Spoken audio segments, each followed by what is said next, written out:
Alright, so what I'm going to have you guys do is, I have this word up on the board, and I want you to take a paper and don't write your name on it. Hey, Catherine, sorry, Yeah. just make sure you stay in the... Okay. And kind of write either a definition or a thought or a question about the word that's up on the board. So any one of them, just like anything that comes to mind about the word expectations. And don't write your name on it.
Okay, when you're done, you can crumple up the paper and then don't leave your seat and try to get it in the container.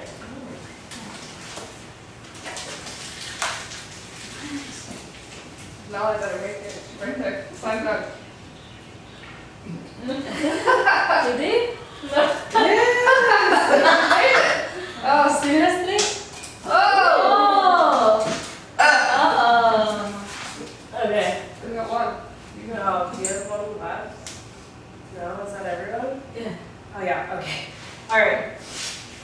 Can I have you pick one out and then read it?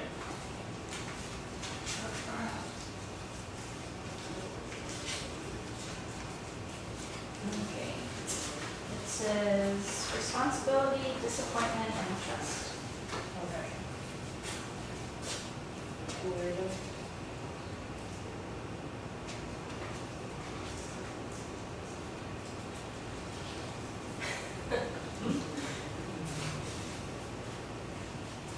What you want from someone to do for you.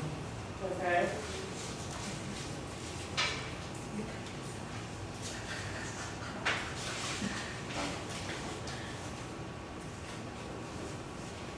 the outcome you want to see. Hopes.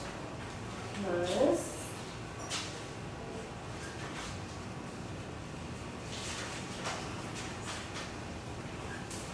Hope, achieve, and goals. Okay. And the way you think something is supposed to be or how you think something will turn out. Awesome. All right. So as you probably figured out, we're going to talk about expectations today in the classroom, and then we're going to talk about positive versus negative expectations, and then we're going to talk about the difference between expectations and outcomes. So I'm going to have you guys, we're just going to talk about how like teachers influence the classroom when they have expectations, and then how student expectations can influence their work as well. Okay, so can I have someone read this quote, please? Mike, You like to raise your hand in my classroom? Or Johnson, you over there. My teacher thought I was smarter than I was, so I was. Okay, so what do you guys think about that? The teacher expected something great from them, and so then they met that expectation. Okay. Good, yeah. Anything else? I think just the fact that, like, kind of the power of positive thinking, like, if you instill in people that, like, they're great and, like, they will think they're great even if that we get, you know what I mean? And Yeah. even if, like, naturally they don't really think that. That helps them. Sure. Anything else?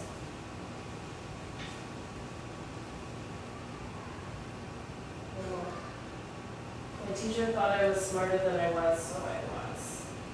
So So like, what was this child thinking?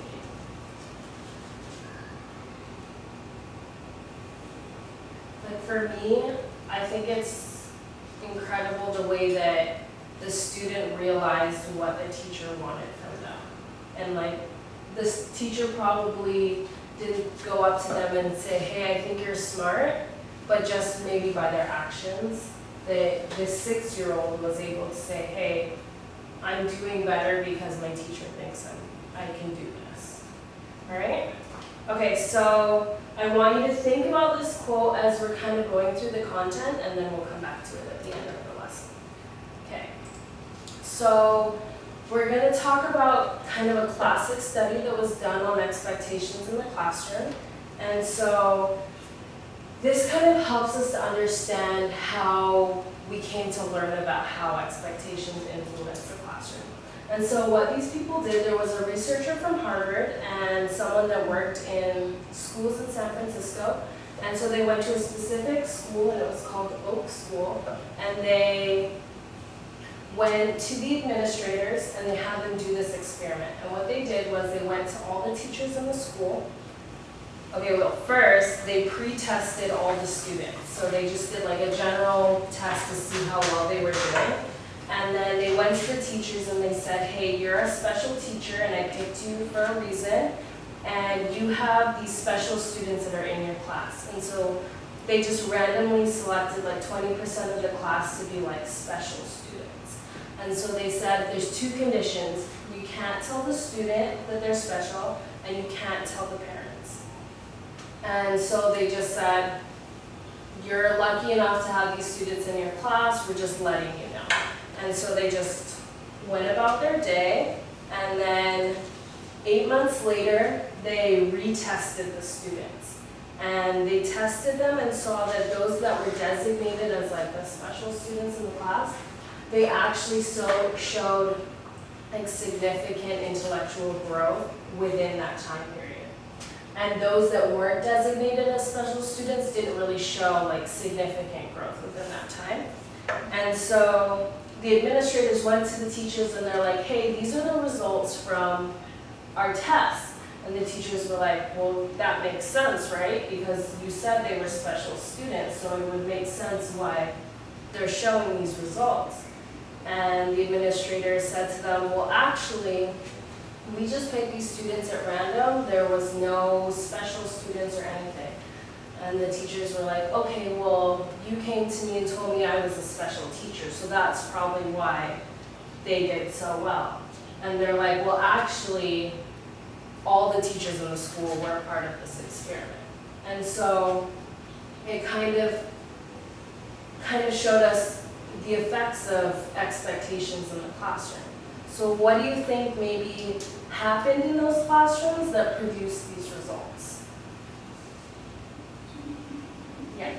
I think because the teacher thought that they were special students, maybe she treated them differently, and not like a drastic difference. Maybe it was positive reinforcement or whatever, because she thought they were smart, because she thought they were like gifted or whatever. Yeah.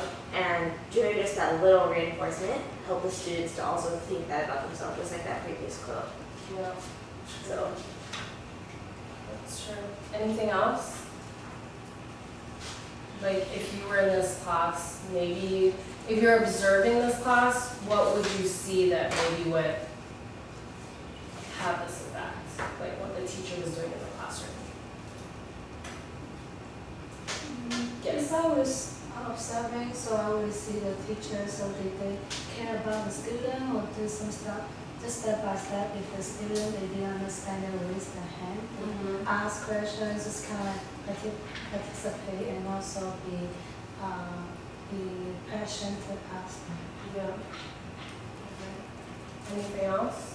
I think there might have been more like one-on-one with the special students, like the teacher making sure that the student like understood what was being taught, and I think just the one-on-one would impact the students a lot more. Yeah. And do you think the teacher maybe, well, I mean, it could be both. They could maybe intentionally be giving them more attention, or just, hey, I was told that this student can excel, so I'm going to maybe push them a little bit harder to Right. excel. Yeah. Am I in, like, going along with your comment that maybe if the student like didn't understand something and asked the teacher, she'd be like, oh, this is a gifted student, this is a special student, so if they didn't understand, then I must have not have taught it clearly or something, so then she would like further, like, just like, you're right, like, I want to help them, because like, oh, if they're special and they didn't get it, then let me do it differently or something. Let's try out something I didn't think about. Anything else? All right, okay, so the huge thing that we learned about here is that how much of an influence the expectations of that teacher really can have on the classroom. So now we're going to talk about the two kind of types of expectations that a teacher can have. So the first one is positive or high expectation. So this is when it's like your belief on whether or not you're going to be able to succeed in a task. And so if you have high expectation, you know that you can put out the effort and you will be successful. And someone that has positive or high expectations, they tend to look for situations where they can excel, and they tend to look for opportunities that will help them to excel as well. And so here are some examples of some positive or high expectations. Can I have someone read both of them, please? From the top. These two. Okay. What we achieve comes from how we work together.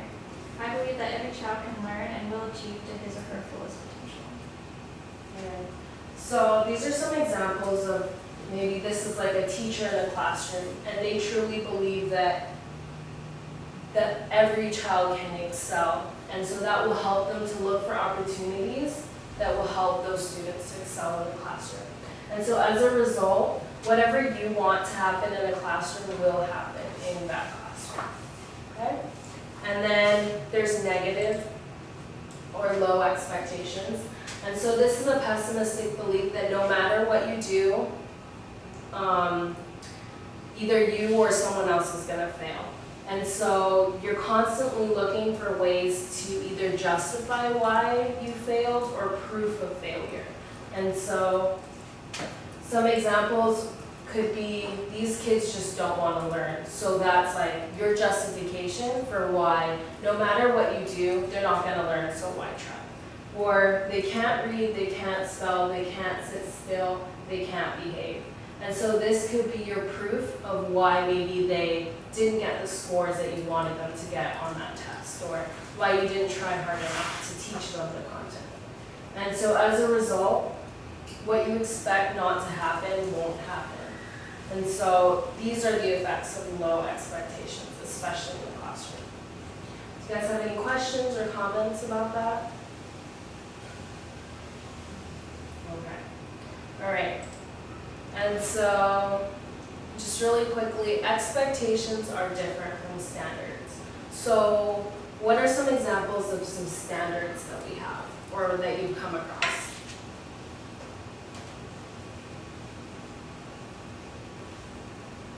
Like one we always talk about in school of ed.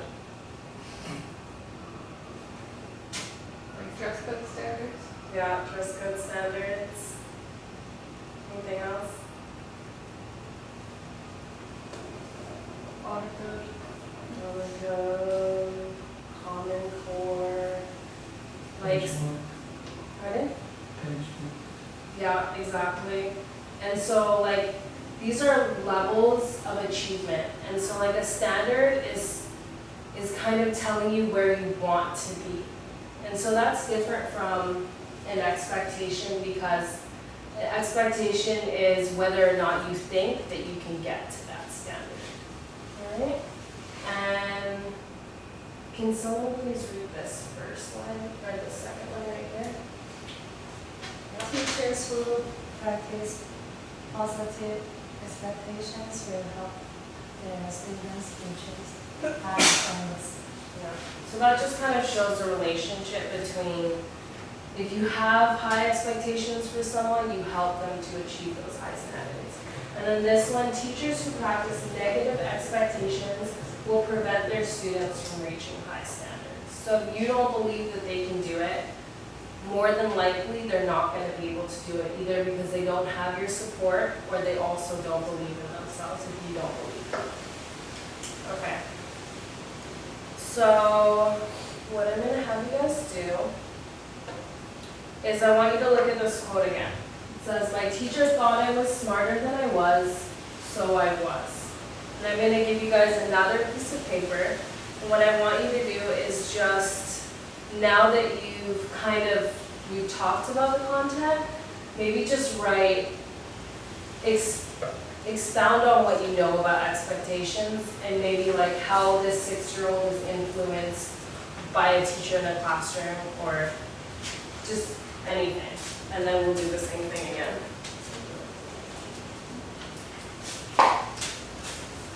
Expand on it and what? Just like, try to use the terms that we went over. So like, To explain. do you think that teacher had high expectations or just, yeah.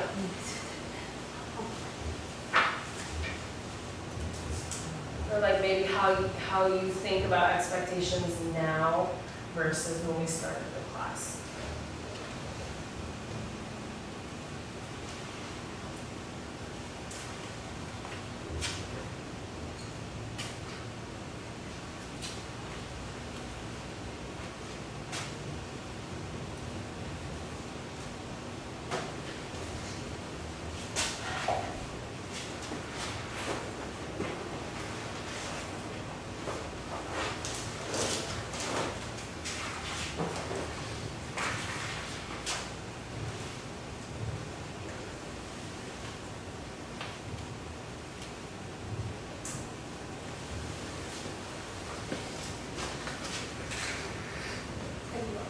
Okay, and then super quick, we're gonna do, kind of just read over this last point, and it's kind of like a checklist for an effective teacher.